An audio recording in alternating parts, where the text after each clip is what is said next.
Depuis 2014, il y a une guerre entre la Russie et l'Ukraine, puisque en mars 2014, il y a eu une annexion de la Crimée. Et cette annexion de la Crimée a été un cas unique depuis 1945 en Europe. Donc ça a été une guerre. Et donc ils ont résisté pendant 8 ans à l'extension de ce conflit dans le Donbass. Et cette guerre a fait plus de 14 000 morts. Ce qui a accéléré le conflit ces derniers mois, c'est d'une part que traditionnellement, quand Poutine voit qu'il a des difficultés sur un plan intérieur, il attaque sur un plan extérieur. Et la difficulté majeure à laquelle il est confronté depuis plus d'1 an, c'est le Covid, un virus terrible qui a fait, dit-on, plus d'1 million de morts en Russie. Le deuxième problème, c'est que la Crimée ne pouvait pas continuer à fonctionner au niveau économique avec le fait que les Ukrainiens en 2015 ont tout simplement arrêté le canal qui permet de détourner l'eau du Dniepr vers la Crimée et qui fournissait avant 2014 85% des besoins en eau potable de la Crimée. Et puis, bien entendu, il y a le fait que les Ukrainiens sont de plus en plus dynamiques au niveau de leur intégration à l'Europe. Ils ont signé un traité d'association avec l'Union européenne. Elle se développe alors que le Donbass occupé ne se développe pas. Et donc ça posait un problème par rapport à l'idéologie de Vladimir Poutine de vouloir établir un empire russe et de considérer que l'Ukraine n'est pas un État indépendant. L'Ukraine doit faire partie de la Russie. Donc pour toutes ces raisons, Vladimir Poutine a décidé d'étendre la guerre le 24 février dernier à toute l'Ukraine.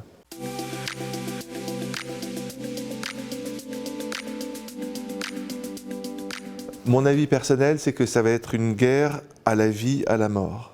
C'est-à-dire que Vladimir Poutine, en détruisant un certain nombre de villes, en accusant l'État ukrainien d'être un État nazi, etc., il s'est brouillé à vie avec une nation entière. Et donc son projet ne peut pas aboutir. Son projet de mettre un gouvernement fantoche à la place du gouvernement actuel en Ukraine ne peut pas aboutir. Il a en face une sorte de mouvement d'unité nationale qui fait que ce projet-là ne peut pas aboutir. Et donc, ça va être long et ça va être jusqu'à ce que le gouvernement russe cède à la fois avec la résistance ukrainienne, avec les pressions occidentales qui vont affaiblir l'économie russe et qui vont pousser les Russes, au bout d'un moment, aussi à descendre dans la rue et à prendre les administrations. Ça, c'est un premier scénario qui est, à mon avis, le plus crédible. Il y a un autre scénario dont on parle aujourd'hui. Le représentant du gouvernement ukrainien,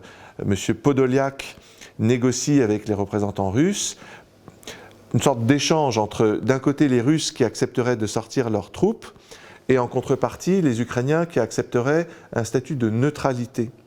Mais ça, si jamais c'était signé, ça permettrait à Vladimir Poutine de sortir de ce bourbier dans lequel il s'est mis la tête haute, mais ça ne pourrait pas durer très longtemps. Ça ne pourrait être qu'une sorte de cessez-le-feu qui permettrait de régler la situation quelques mois, mais qui ne répondrait pas aux problèmes de fond et surtout qui ne réglerait pas le problème des réparations.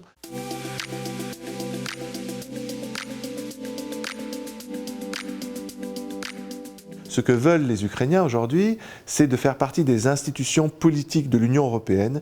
Ils ont déjà signé un traité d'association après 2015, qui a été ratifié en 2017. Ils veulent faire un pas de plus pour donner une prime à la démocratie qui aujourd'hui est la seule à combattre réellement le pouvoir impérialiste et révisionniste de Vladimir Poutine. Si c'est la Russie qui l'emporte, alors ça sera bien plus compliqué ensuite pour l'Europe de se défendre face à une puissance, la Russie, qui le dit, son principal ennemi, c'est l'Union européenne. Ça fait partie de sa doctrine militaire.